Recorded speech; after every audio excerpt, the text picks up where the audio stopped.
Welcome बच्चों, मैं आपकी teacher Anita. Today we are going to learn lesson number 14 banks and simple interest. Banks जो आपने अपने मम्मी पापा भाई बहन इनके मुंह से कभी भी ये नाम सुना होगा कि वो कहते हैं मैं बैंक जा रहा हूँ पैसे जमा करने या बैंक जा रहा हूँ पैसे निकालने के लिए। तो बैंक, अब इसको आगे मैं एक्सप्लेन करके बताऊंगी क्या होता है, कौन सी जगह होती है ये। और मतलब आप साधारण से समझ लो, बैंक वो जगह है जहां हम अपने पैसे रुपए और कुछ चीज़ें सुरक्षित रखते हैं और जहां से हम पैसे निकाल कर लेकर आते हैं। ठीक है। सिंपल इंटरेस्ट, सिंपल इंटरेस्ट मतलब क्या है? साधारण ब्याज। हिंदी में उसको कहते हैं साधारण ब्याज, इंटरेस्ट। अब ये बोलोगे इंटरेस्ट क्या है? तो जब हम पैसे बैंक के पास रखते हैं, उनके यहाँ पर जमा करते हैं, तो हमारे पैसे का वो उपयोग करते हैं, कहीं इन्वेस्ट करते हैं, तो बदले में वो भी उससे कुछ इनकम पाते हैं, उसमें से कुछ हमें इंटरेस्ट के रूप में देते हैं। उसको हिंदी में ब्याज कहा जाता है। ठीक है। मतलब आप उनके पास पैसे रखते हो तो आप कुछ पाने की इच्छा रखते हो, क्या मैं आपके पास पैसे रखा हूँ तो बदले में आप मुझे कुछ दो। तो वो क्या करते हैं, बदले में जो पैसा आप पैसा जमा किया उसके बदले में जो आपको थोड़ा सा पैसा देते हैं उसको कहते हैं इंटरेस्ट। अभी इसका एक्सप्लेनेशन जो है, डेफिनेशन देखो। अब बैंक क्या होता है? A bank is a government organization, sorry, government recognized organization. Bank क्या है? गवर्नमेंट से रिकॉग्नाइज, उनसे उनको पहचान मिली रहती है। गवर्नमेंट ने उनको बोला रहता है कि हाँ आपको हम रिकॉग्नाइज करते हैं, पहचान देते हैं, आप हमारे इसको चला सकते हो। ऑर्गेनाइजेशन एक संस्था है that carries out transactions of money. वो क्या काम करती है? पैसों का लेन देन करती है। ट्रांजैक्शन करती है किसका? मनी का। मतलब कोई चीज़ें नहीं बेचती है ना, उसके पास कोई चीज़ें रहती हैं, वो किस चीज़ का लेन देन करती है? पैसों का। It is financial organization, finance related to money. और ये क्या है? एक फाइनेंशियल ऑर्गेनाइजेशन है, संस्था है। ठीक है। जो finance related to money, finance किससे? पैसे से संबंधित उनका सारा कारोबार चलता है। अब आप अच्छे से समझो बैंक क्या है। देखो, कई बार क्या होता है, भविष्य में आपके घर में पैसा जब कमा के मम्मी पापा लेके आते हैं या सिर्फ पापा कमा कर लाते हैं, तो भविष्य में आपको पैसे की ज़रूरत पड़ेगी। कहीं आपको घर लेना है या आपको ऊंची पढ़ाई करानी है, हायर एजुकेशन दिलाना है, या आपके भाई बहन के घर में शादी ब्याह या कुछ और कार्यक्रम होना हो, तो थोड़े थोड़े पैसे हम क्या करते हैं? जमा करते हैं। और वो पैसे अगर हम जमा करके घर में रखते हैं तो हमारे पास डर होता है कि कोई चोरी ना कर ले, कोई डाका ना डाल दे, कोई हमसे छीन कर ना ले जाए। तो सरकार ने एक ऐसी संस्था बना दी जिसका नाम रखा गया बैंक। बैंक क्या करती है? आपके पैसे को सुरक्षित रखती है, उसको कोई वहाँ से ले नहीं सकता, चुरा नहीं सकता है। ठीक है। तो पहले लोग क्या करते थे? पहले पैसा बड़े बड़े से पेटी में, तिजोरियों में, घर में रखा करते थे। धीरे धीरे बैंक ने जब जब सरकार ने बैंक शुरू की तो लोगों को समझ में आया कि हमारा पैसा वहाँ ज़्यादा सुरक्षित है। फिर इसके बाद बैंक एक और सुविधा देने लगी। बैंक क्या करती थी? आपके पैसे के आपका पैसा जो उनके पास जमा है उसको उन लोग कहीं इन्वेस्ट करते हैं और उससे वो पैसा कमाते हैं। उस पैसे का थोड़ा भाग इंटरेस्ट के रूप में आपको देते हैं। तो आपको क्या लालच हो गया, मतलब लोगों को क्या हो गया कि हमारा पैसा भी सुरक्षित रहेगा और साथ में क्या होगा, हमें बदले में कुछ पैसा भी मिलेगा। और इसी तरीके से और थोड़ा थोड़ा पैसा आप ले जाके, जब भी आपके पास पैसा हो ले जाके बैंक में जमा कर दो। ऐसे ऐसे करके आपके सालों में कई हज़ार लाखों रुपए जमा हो जाएंगे। तो भविष्य में आपकी पढ़ाई के लिए, घर में किसी फंक्शन के लिए, या घर खरीदने के लिए, या कोई व्हीकल खरीदने के लिए, कोई आपको अगर वाहन लेना है तो आपके पास पैसे जमा रहेंगे।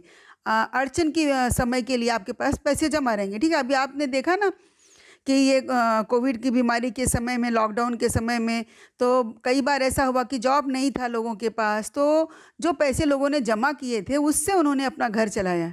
तो ये बैंक ऐसी जगह है जहाँ पर आप अपने पैसे को सुरक्षित रख सकते हैं, बदले में बैंक आपको इंटरेस्ट देती है। और एक काम और होता है, अगर आपको पैसे की ज़रूरत है तो बैंक आपको पैसा देती भी है, पर बदले में आपसे इंटरेस्ट लेगी। अगर आप उनके पास जमा करोगे तो वो आपको इंटरेस्ट देगी, लेकिन अगर आप उनसे पैसा लोगे, बैंक से आपको कोई ज़रूरत है, आपका पैसा उनके पास नहीं जमा है, तो आपको लोन लेना पड़ेगा। उसको बोलते हैं लोन। ठीक है। आपको उनसे कर्ज लेना पड़ेगा। तो जब आप कर्ज लोगे तो उस पर आपको इंटरेस्ट पे करना पड़ेगा, यानी उन्हें बैंक को देना पड़ेगा। आपको घर खरीदना है, आपको कोई गाड़ी खरीदना है, कोई आपको हायर एजुकेशन करना है, तो उसके लिए लोन सब मिलता है। तो बैंक में दो प्रकार का व्यवहार होता है। एक पैसा आप जमा कर सकते हो, उसके बदले में इंटरेस्ट मिलेगा। एक पैसा आप उनसे कर्ज में ले सकते हो, बदले में इंटरेस्ट आपको देना पड़ेगा। ठीक है, अभी थोड़ा और बैंक के बारे में हम समझ कर लेते हैं। इसके बाद देखो, आपके टेक्स्ट बुक में ही है फाइनेंशियल ट्रांजैक्शन, यानी पैसे से संबंधित जो लेन देन होता है वो कहाँ पर होता है।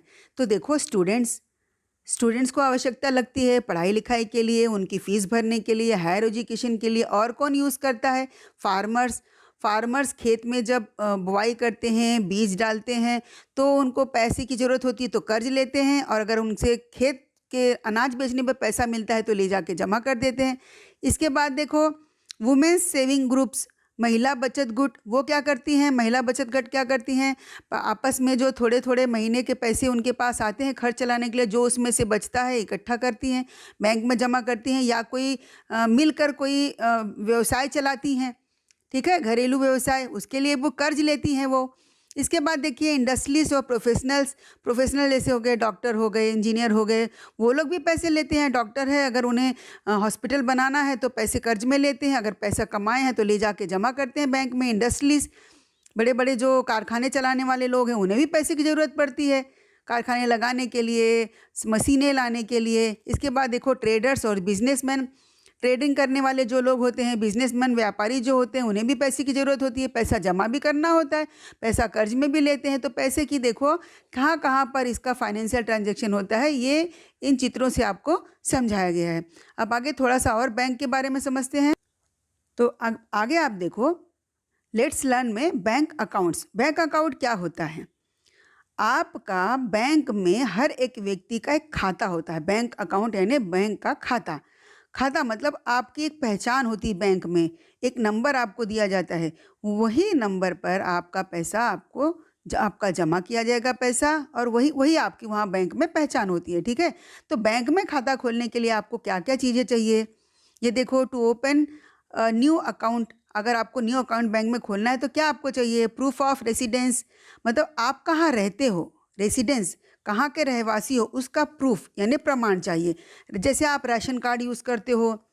फिर इलेक्ट्रिसिटी बिल जो भरा जाता है उस पर भी आपका पता होता है जहाँ आप रहते हो। टेलीफोन बिल, अगर घर में टेलीफोन है तो उसका बिल जो भरा जाता है तो उसके ऊपर भी पता रहता है। डोमिसाइल सर्टिफिकेट मतलब आप कहाँ के परमानेंट रहवासी हो।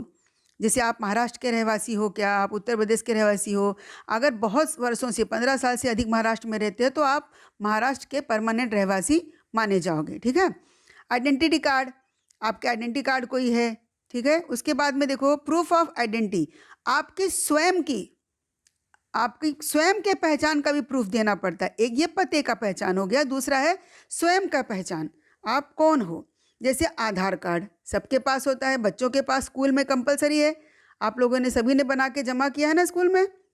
वोटर्स आइडेंटिटी कार्ड, आप तो छोटे हो लेकिन जो बड़े लोग हैं 18 साल से ऊपर, उनको वोट देने का अधिकार है, तो उनका आइडेंटिटी कार्ड होता है, तो उस पर भी आपका फ़ोटो होता है। देखो, प्रूफ ऑफ आइडेंटिटी जो है ना, आपके स्वयं के पहचान पत्र में ना आपका फ़ोटो होता है, आधार कार्ड में आपका फ़ोटो होता है, जो वोटर्स आइडेंटिटी होती है उसमें फ़ोटो होता है, पैन कार्ड होता है उसमें फ़ोटो होता है। फिर पासपोर्ट और एनी अदर प्रूफ, पासपोर्ट का उपयोग क्या होता है? हवाई जहाज़ से यात्रा करने के लिए विदेशों में तो एक पासपोर्ट बनता है, तो जब आप दूसरे देश में जाते हो तो उस पर स्टैंपिंग होती है, आपका वीज़ा बनता है, उसी पे वीज़ा लगता है। ठीक है, suggested by the bank beside a reference from another customer who is account holder. ये आपको अकाउंट खोलने के लिए ये दो चीज़ें आपको देनी पड़ेंगी। एक तो आपके रहने के स्थान का प्रूफ चाहिए, और एक आपके स्वयं की आइडेंटिटी का, स्वयं की पहचान का प्रूफ चाहिए। ठीक है, इसके बाद आप देखिए, अकाउंट कितने प्रकार के होते हैं।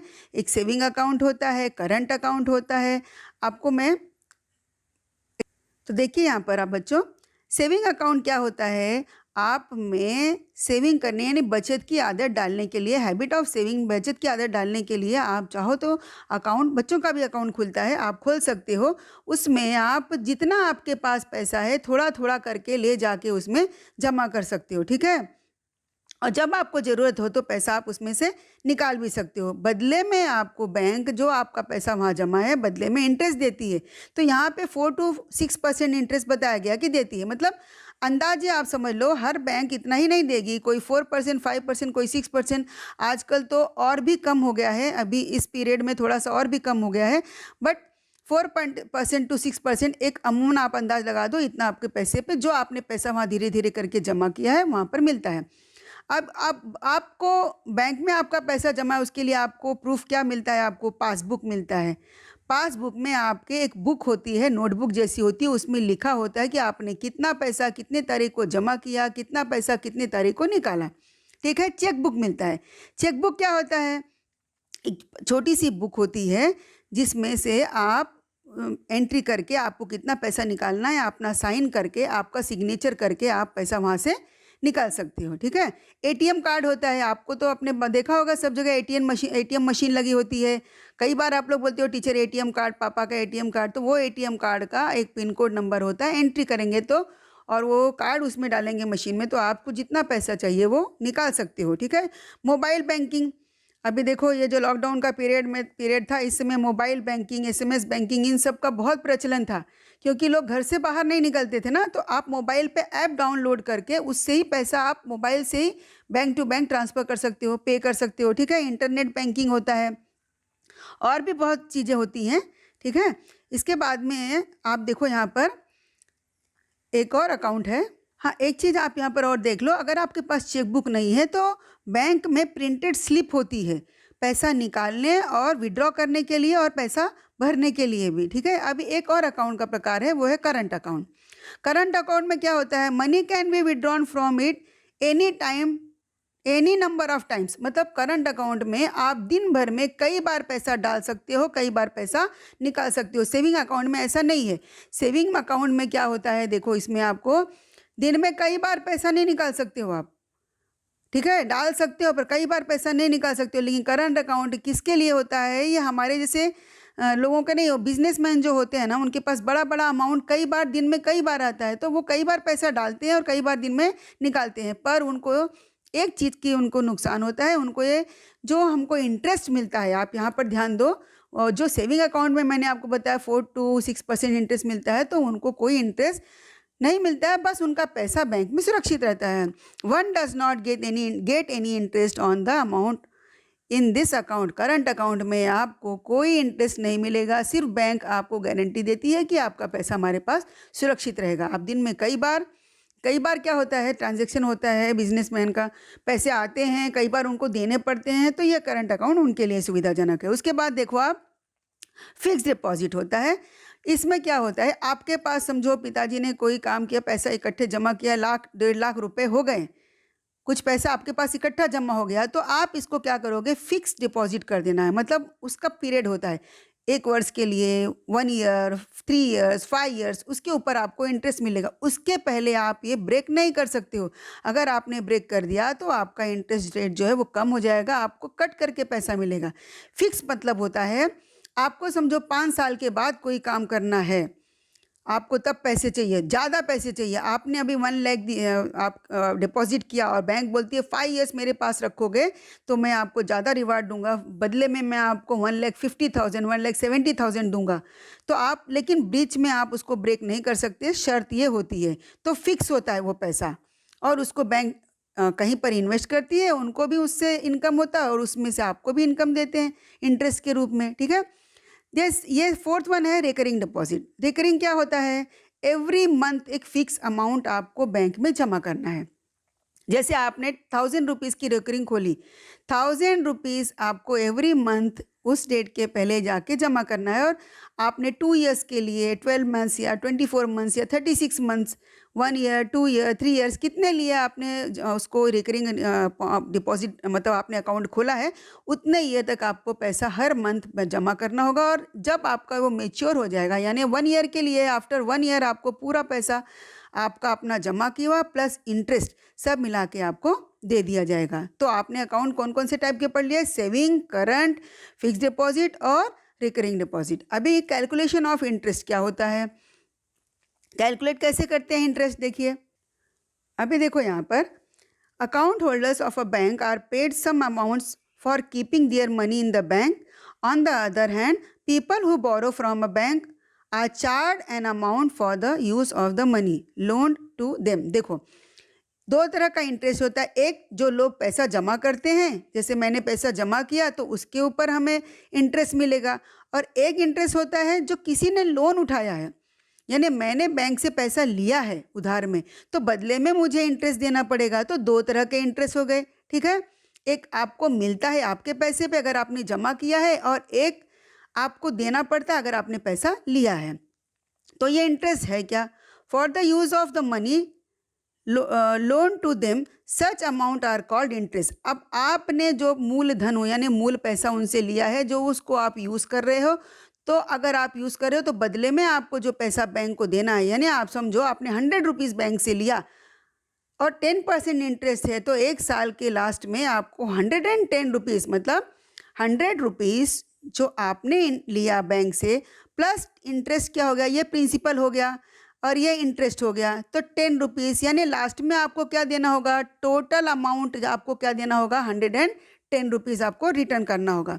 और उल्टा इसका क्या है, अगर आपने 100 रुपीज़ बैंक में जमा किया है तो बैंक आपको, अगर 10% पे जमा किया है तो बैंक आपको ईयर एंड में 10 रुपीज़ आपको पे करेगी, तो आपको कितना मिलेगा, अमाउंट कितना मिलेगा, 110 रुपीज़, ठीक है।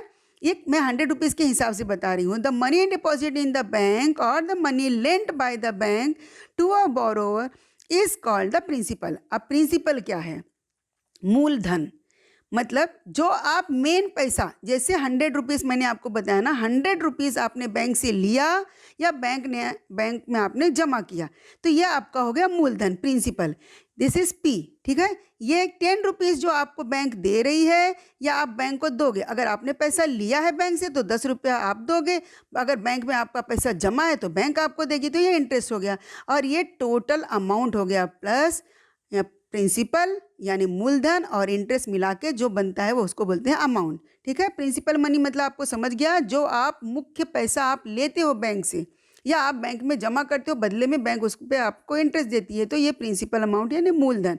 अगर आप 100 रुपीज़ जमा किए हो तो वो आपका प्रिंसिपल अमाउंट हो गया, ठीक है। तो आगे देखो आप, अभी जब देखो हम लोग जब रेट ऑफ इंटरेस्ट कैलकुलेट करते हैं ना, तो the rate of interest is given for every 100 rupees. Rate of interest जो दिया जाता है 6%, 5%, 10%, वो 100 रुपीज़ का, मतलब 100 रुपीज़ पे एक साल में आपको 10 रुपीज़ मिलेगा एक्स्ट्रा, मतलब 100 रुपीज़ आपका, 10 rupees interest, you will get 110 rupees amount, okay. The rate of interest is for a given period of time, और एक टाइम होता है, आप 1 ईयर के बाद में ऐसा, ठीक है। द रेट ऑफ इंटरेस्ट पर सेंट पर एनम, पर सेंट, सेंट मतलब आपको मैंने पहले ही बताया था 100, पर एनम यानी ईयर, एक वर्ष के लिए, एक साल के लिए आपको 100 रुपये पे ये ब्याज होता है, ठीक है। उसको शॉर्ट में कैसे लिखते हैं, PCPA, P यानी पर, C यानी सेंट, P मतलब पर, A यानी annum, okay. gives the amount of interest due on every 100 rupees for a period of 1 year। अब इसका मतलब आप समझ गए कि जो परसेंट रेट ऑफ इंटरेस्ट बताया जाता है वो पीरियड ऑफ 1 ईयर और कितने पे, 100 रुपीज़ पे, यानी अगर आपने 100 रुपीज़ 6% दिया गया है, 6%, ठीक है, मतलब 100 रुपीज़ पे 1 ईयर में, ये प्रिंसिपल अमाउंट आपका 100 है, आपने बैंक में जमा किया था, आपको इंटरेस्ट 6% यानी आई यानी इंटरेस्ट है, तो 100 रुपीज़ पे 6% मतलब ईयर एंड में आपको 106 रुपीज़ अमाउंट आपको टोटल मिलेगा, ठीक है। इसके बाद ये है simple interest. In this class we shall learn only about the interest charge for 1 year. हाँ, इस क्लास में हम सिर्फ सिंपल इंटरेस्ट पढ़ेंगे, कंपाउंड इंटरेस्ट नहीं पढ़ेंगे, एक दूसरा होता है, आप उसके बारे में डिटेल में हम नहीं जाएंगे ज़्यादा। This is simple interest, the interest charge for longer period of time can often be quite complicated, that rate is different from simple interest. देखो सिंपल इंटरेस्ट होता है ना, वो एक साल के लिए होता है, अगर आप 3 इयर्स 4 इयर्स के लिए पैसा जमा करते हो तो वो कंपाउंड इंटरेस्ट होता है, उसका कैलकुलेशन का सिस्टम थोड़ा अलग है, थोड़ा सा डिफरेंट है, वो हम बाद में समझेंगे। इस क्लास में हमें सिर्फ सिंपल इंटरेस्ट समझना है। अभी आप देखो बच्चों, कैलकुलेशन ऑफ इंटरेस्ट कैसे होता है, जो आपको सम्स आने वाले हैं इस पर ही डिपेंड है। आपको ये जो फॉर्मूला है ये समझ कर लेना है, ठीक है। सिंपल इंटरेस्ट कैसे निकालेंगे? Simple interest principal into rate into time upon 100। Principal amount जो आपका मूलधन है, रेट ऑफ इंटरेस्ट क्या है जो परसेंट है, टाइम यानी कितने साल के लिए है, अपॉन 100। और ये सिंपल इंटरेस्ट का ये शॉर्ट में फॉर्मूला क्या है, PRT अपॉन 100। ये प्रिंसिपल रेट और टाइम को शॉर्ट में करके PRT कर दिया। इसके बीच में कोई साइन नहीं है तो उसको मल्टीप्लिकेशन साइन ही समझाएगा।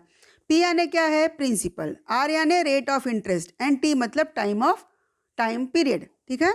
अभी अमाउंट वो मैं आपको जब एक्सप्लेन कर रही थी बता रही थी ना कि ईयर एंड में आपको क्या मिलेगा, प्रिंसिपल प्लस इंटरेस्ट, ये होगा आपका अमाउंट।